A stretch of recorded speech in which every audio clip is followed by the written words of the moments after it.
Good morning, students. Since it is my first class, let me introduce myself. Myself, Kalpana, working as assistant professor in the department of CSC, and I am going to deal data structures for you. That is second BTech first semester CSC students. In this session, I will be giving a brief introduction about the concepts of data structures. Before going to data structures, I would like to give the course objectives and the course outcomes of the subject. Since we CSC students and CSC department are going for MBA, everyone should be familiar of the course objectives and the course outcomes. The course objectives for this data structure is to introduce the fundamental concepts of data structure and ADT, emphasize the importance of data structures in developing and implementing efficient algorithms, describing how arrays, records, linked structures, stacks, queues, trees, and graphs are represented in the memory used by algorithms, and demonstrate different methods for traversing trees.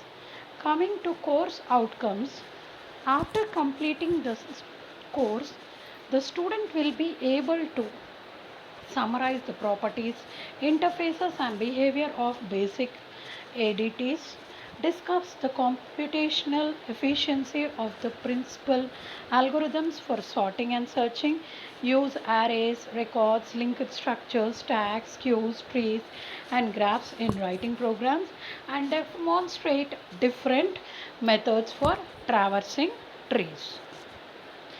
Coming to the contents or the topics in unit 1.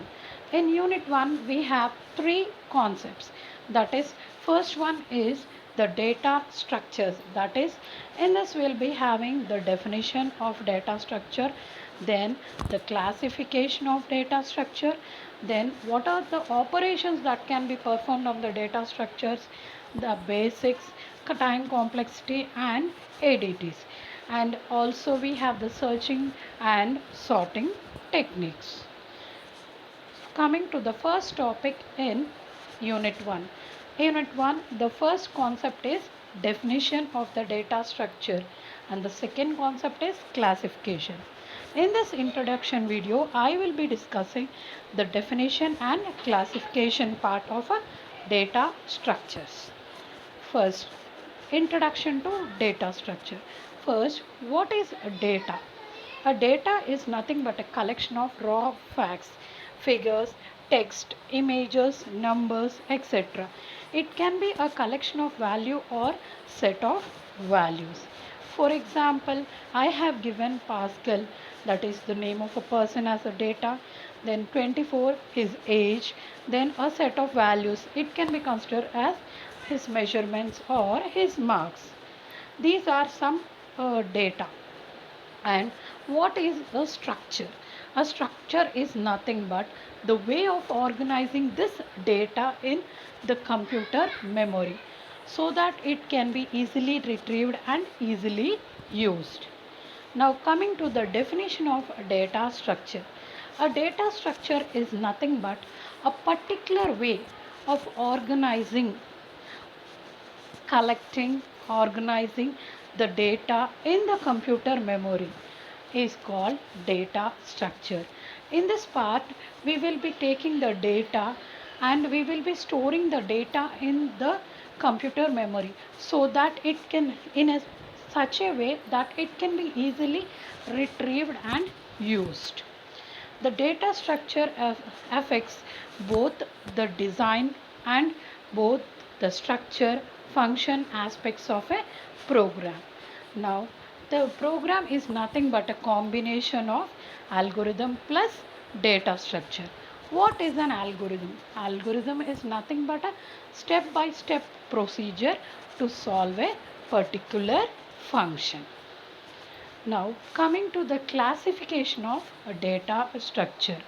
The data structure can be classified into two types, that is, primitive data structures and non-primitive data structures. First, we will focus on primitive data structures. These primitive data structures are also known as basic or fundamental data structures. The primitive data structures can directly operate on the machine instructions, and the examples of primitive data structures are integer, character, float, double, etc. Coming to non-primitive data structures, these data structures are derived from the primitive data structures, and these can be further classified into linear data structures and non-linear data structure. Coming to linear data structures, the linear data structures follow a sequence order or a linear fashion for storing the information. That is, a sequential order will be followed in storing the data and retrieving the data. These examples of linear data structures are arrays, stacks, queues, and linked list. Next, coming to non-linear data structure. In this non-linear data structure, the data will be stored in a hierarchical manner or parent-child relationship model. And some of the examples of non-linear data structures are trees and graphs. Now, as I have explained, the data structure classification here. See, that is, they are broadly classified into two types: primitive, non-primitive. Then about the primitive data structure, what are they called as? They are called as basic or fundamental data structures. And the examples of primitive data structures, that is integer, float, character, string, constants, etc. Then coming to non-primitive data structure, these are complicated data structures, and these are derived from primitive data structures. And some examples are arrays, tags, queues, linked list, etc. And this non-primitive data structure, as I earlier specified or stated, that they are divided into two categories, that is linear data structures and non-linear. And these linear data structures follow a sequence or linear series, and some examples are stated below. That is, these linear data structures are classified into arrays, tags, queues, and linked list. And these linear data structures can be implemented easily in computer memory.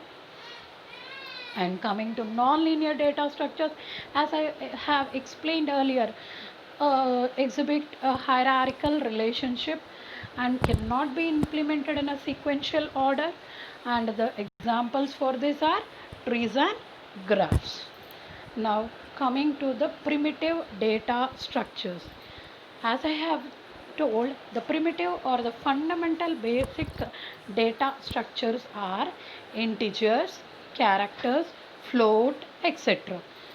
You have also learned these data types in C language, as they are: integer occupies 2 bytes of memory and it's used to store integer values. Then floating point numbers, it occupies 4 bytes of memory and it stores integer numbers as well as integer and decimal part numbers. Then coming to character, it can store character values as well as string values, and it occupies 1 byte of memory. Now, the description for various non-primitive data structures. As I have told earlier, the non-primitive data structures are classified into two types. One is linear and non-linear. And in linear we have arrays, stacks, queues, linked list. And in non-linear we have trees and graphs. Now coming to the first linear data structure, that is arrays. An array is nothing but a collection of similar data items stored in continuous memory location. That is, If we have to store integer values, then we will take an integer array and only can store integer data values only. If we have an floating point array, then we can store only floating point numbers. If we have a character array, then we can store only characters. That is, an array can contain only similar data items. Here, an array index starts with 0 and ends with n minus 1, and the size of the array is the number of elements that can be stored in an array gives the size of the array or length of an array. And here I have given a syntax for declaring an array which contains the data type, array name and size. Data type means the data type user wants, he can give. It can be int, char or float or anything. Array name, that is the user defined, he can give any name there, that is any name for an array. And size, the size means the how many elements he wants in it and how many elements can be accommodated in it gives the size. Here I have given an example for an array, that is int a of 10 means I have declared an integer array and the name of the array is a and its size is 10. So my array can store 10 elements and its index starts with 0 and ends with 9. It is also known as a static representation since the size of an array cannot be varied during execution. Once the size is declared, it cannot be changed. We have different types of arrays. They are single dimensional array, two dimensional array and multi-dimensional array. This single dimensional array are used in searching and sorting algorithms. Searching means uh, uh, we, uh, seeing for some elements. If we want to find some elements in an array of elements, then we can use the searching algorithms. In such case, we will use the single dimensional array. This two dimensional array is used for storing matrices, that is a matrix of some size, that is rows and columns, that is m into n matrices. And third one is multi-dimensional array. These arrays will contain values of multiple subscripts, that is row value it can accommodate x-axis, y-axis and z-axis, that is three values, three or more values it can accommodate. Now coming to the next data structure, that is stack. A stack is the linear data structure. This data structure follows first in first out procedure, that is the element which is inserted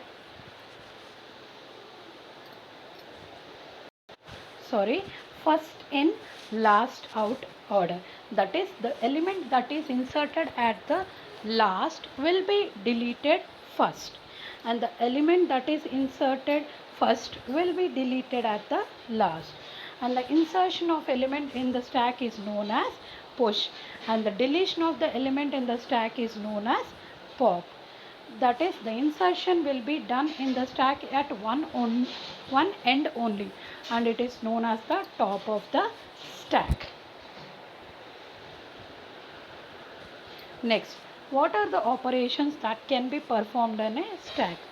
The following are some of the operations that can be performed on a stack. They are stack, that is it is used to create a new stack, that is a new empty stack. Push item, that is it is used to add or insert a new item at the top of the stack. The next one is pop. It is used to remove the topmost element from the stack. The next operation is empty. This operation is used to check whether the stack is empty or not. Other operation is size. This operation returns the number of elements or items in the stack. These are some of the operations that can be performed on a stack. Now coming to other linear data structure, that is queues. The queue is also an ordered collection where the insertion of elements is done at the rear end and deletion of the element is done at the front end. A queue follows first in, first out. That is, the element that is inserted first will be deleted first.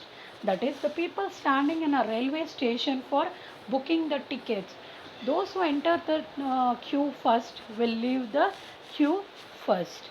That is, insertion will be done from the back and deletion will be done from the front.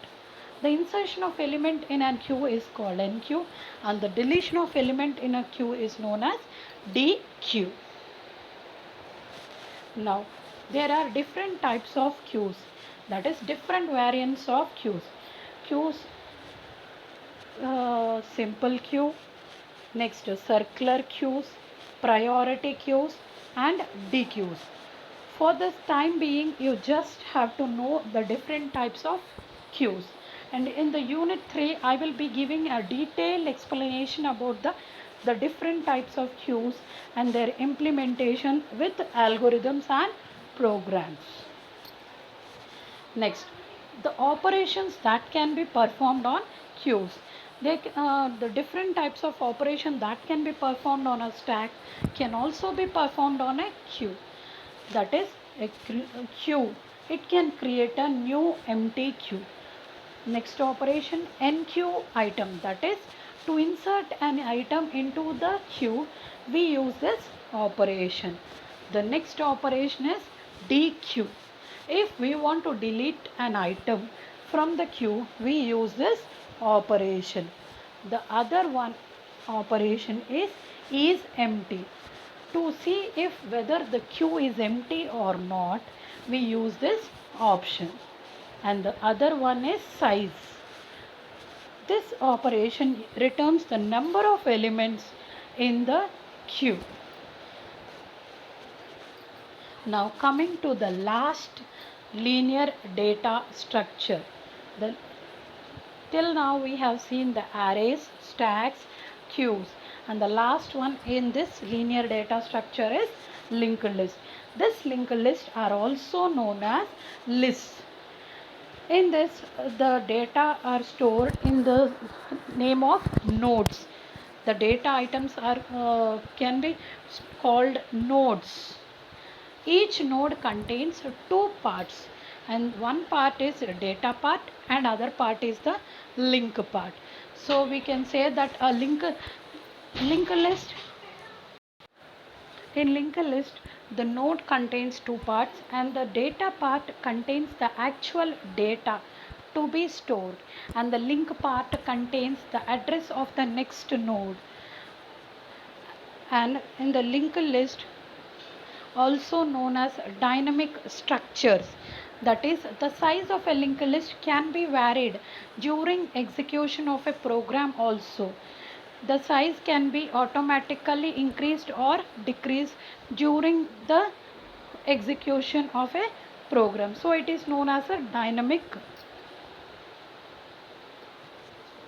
We have different types of linked list. Some of the types of linked list are single linked list, double linked list, and the last one is circular linked list. In single linked list, the node contains two parts. One is data part and the other one is the link part. As we have discussed earlier, the data part contains the data to be stored and the link part contains the link to the next node. And in the double link list, the node contains three parts, one data part and two link parts. That is, one is the left link, one is the right link, and one is the data part. The left link points to the preceder and the right link points to the successor nodes. So we can move in both the directional. So double linked list is bidirectional. Single linked list is unidirectional. Next, coming to the circular linked list. This can be implemented, that is, in a circular linked list can be implemented in two ways, that is, circular single linked list and circular double linked list.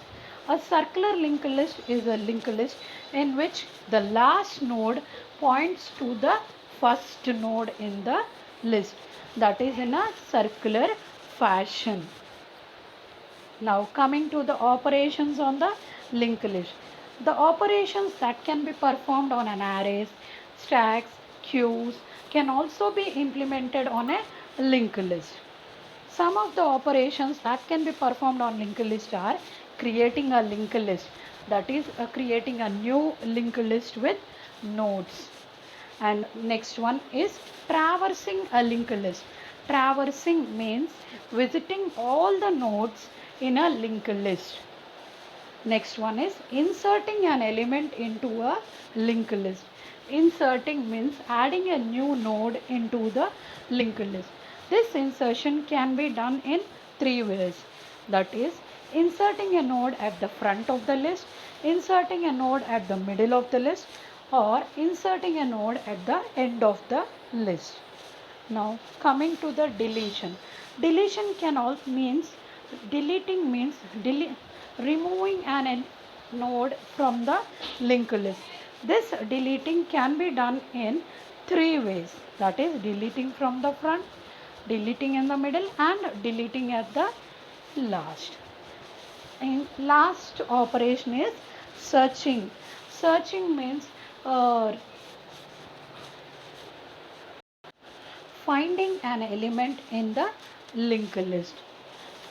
This searching operation is used to find an element or node in the linked list.